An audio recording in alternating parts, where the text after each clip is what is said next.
जोंहा बाबा मोना सफैबाय ओंखाम जानो जि लेट बाजिजों होख्ले जासिगोन दा 2टा जाखाबाय नै लोगोफोर आंनि साननायखौ फेलें खालामना होजोबबाय मिथुआ आङो जि मोजां ब्लग बानायगोन संगोन इ थाब फैसिगोन होननानै थगायबाय थादों आंखौ सुटाखैखा गाव फैफानो मोनाबा सान्थियानो मोना वाव नों जिरायबाय थादों जि गुसु जुमब्रा फिथाइ थाइसे लानानै जिरायबाय थादों नै दानि खोनादों बेखौ दा जागोन र' आंनि थाखाय सिरदों खोमा बियो ओइ सानि गोथावनोदां माथो नों मोजां मोनबाय नों मोजां मोनथारबाय एसे देहाखौ लोमजाबाय थादों भाबिजि ओइ आदे आं दहायनो दिनै दखान मिस खालामलायबाय आङो थाब फैनानै आंहा ब्लग बानायगोन मागोन होननानै आंनि साननायखौ सेस फेलें माने माने इयो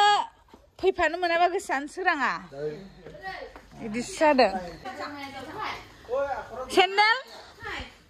पूरा नाराज हो सुना है मैंने रुको देखो भाभी के हाथों का चिकन बुरमा ओ सो सॉरी टेस्टी नुखाबायले डेन्जार गोथाव गोथाव जाखानोसै बे बेस्ट फ्राय गगाबालाय मा जानो जागोन आरो गगा मोनगोन जागोन आरो गगा लागोन ना या मासि लाइट लेभेन्डार फ्लावर मासि मोजां बारदों नै बेजों गुफुरजों गुफुर समायसिदों बिबारा ना ओइ नै नोंसिनाव माथो ब्लेक रस दङ आं दिनैसो नुदों ब्लेक रस दिनैसो रियेलाव नुदों आङो मैथा कालार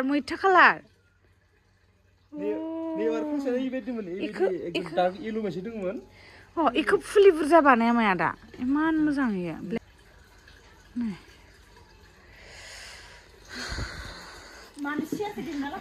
नाङा दे ब्लग बानायनो साननानै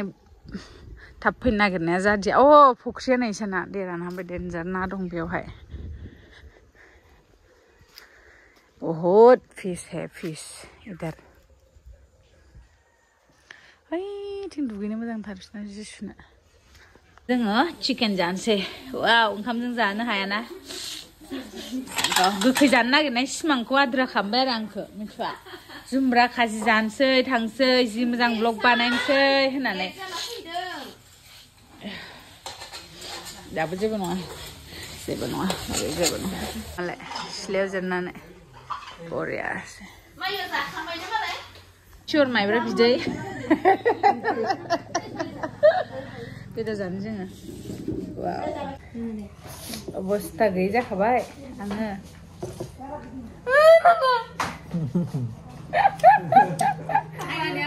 नेचारेल बिउटी बाजै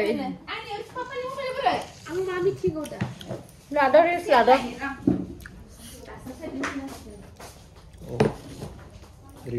दहायनो फैनानै फाइनाल सफैनानै चिकेन जाग्रोबाय दायो 10 थाखा मोनदों बेदरजों जायोथ' फिथा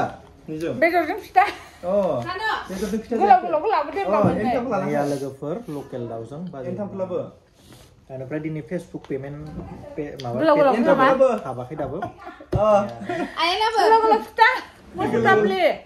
जोंसो मा होनो दे फिथाखौ बे फिथाखौ मा होनो दे मोसौ थाफ्ले दे बेयाव बे खासायनो माबाखा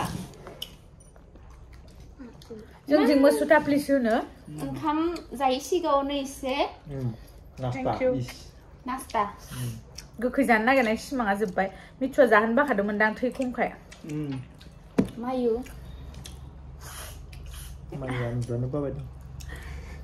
लकेल चिकेन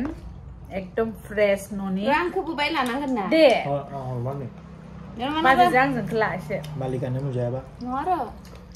आदाया नुजायाबाबो जागोन आरो मोनसे जगाबोरै फेसबुकआ बागर लायगोन डलारखौसो नुसुनाय नोरै खालाम जोंखौ आयाबो फैथि दे दैयानो नङा दा प्ले नङा जाबाय जेबो नङा बेकग्राउन्डआ प्ले जायाखैदां नै एन्थाब फिथा बाजै लाहानाव आरो लोगोसे लकेल दाउ आलु लोगोसे नैबे स्पेसियल दङ बुं एकदम स्पेशल दुइसो मैगंखौ एसे जानो नायमान दे बेदराव फोनबाय ओरै बेदरनि रस नाय बिनि नानाया जायाखै गोथाव मारा दा ट्राइ खालामनायबाय आं दिनै खेबसे क्रिसमास जानो थांनानै ओंखाम जालायबाबो जागोन आरो खिन्थु बेदर जाबाय बे फिथाखौ बारा जानाङा आरो बोरमा दोङोसो जानो हानाय नङा ओंखाम ना नोंसोर हराव बुथि जानो थाङा आरो बरिया लोङो हो ओंखाम नोंसोर मा जानो आरो बेदरखौ जादे बाजैनि फेसबुक फल' खालामना होदो बयबो लोगोफोर हर माबायानो नङा भिडिअ'आनो नङा बिदि जायो बाजैनि फेसबुक बयबो फल' खालामना हो शेयार खालामना होदो लोगोफोरजों एसे जादों जोङो फिथादों बेदर जादों आरो मोजां फिथाइ आयाव स्क्रिनाव लागायना होगोन बाजैनि फेसबुक पेजखौ नोंथांमोना फल' खालामबानो जाबाय खाजि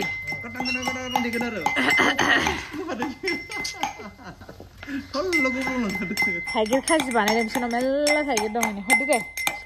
देन्जार गोथाव जागोन बियो जादोल' नोंसोर दा ओंखामजोंहाय सालादखौ थाइगिर सालाद आंनि नै हाना लाबाय फिसा फिसानो लोगोफोर बानायना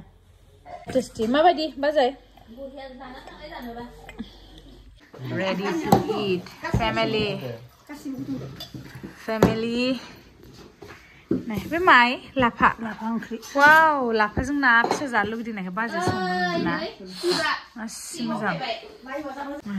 थाइगिर खाजि बोरमा दाउ जाखांबाय लाफाना पापर बेयाव पापर दं मिथु सरखौ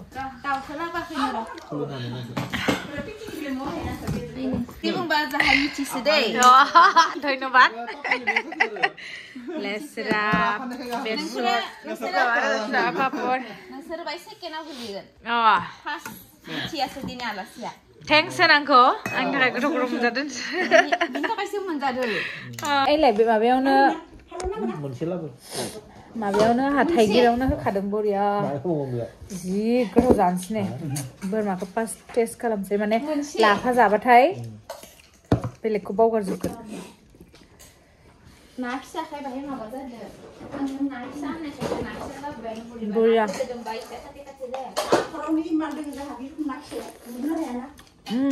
ओंखायनो लाबजे लानो थिनो आं नोंसोरखौ लाबजे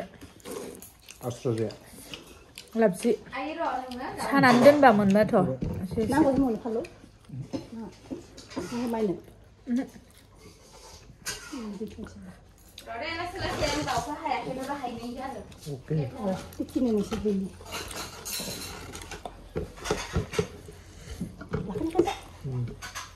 फिथा जानानै दाउ जाबायना गेस्ट्रिकआ उथिदोंमोन आंना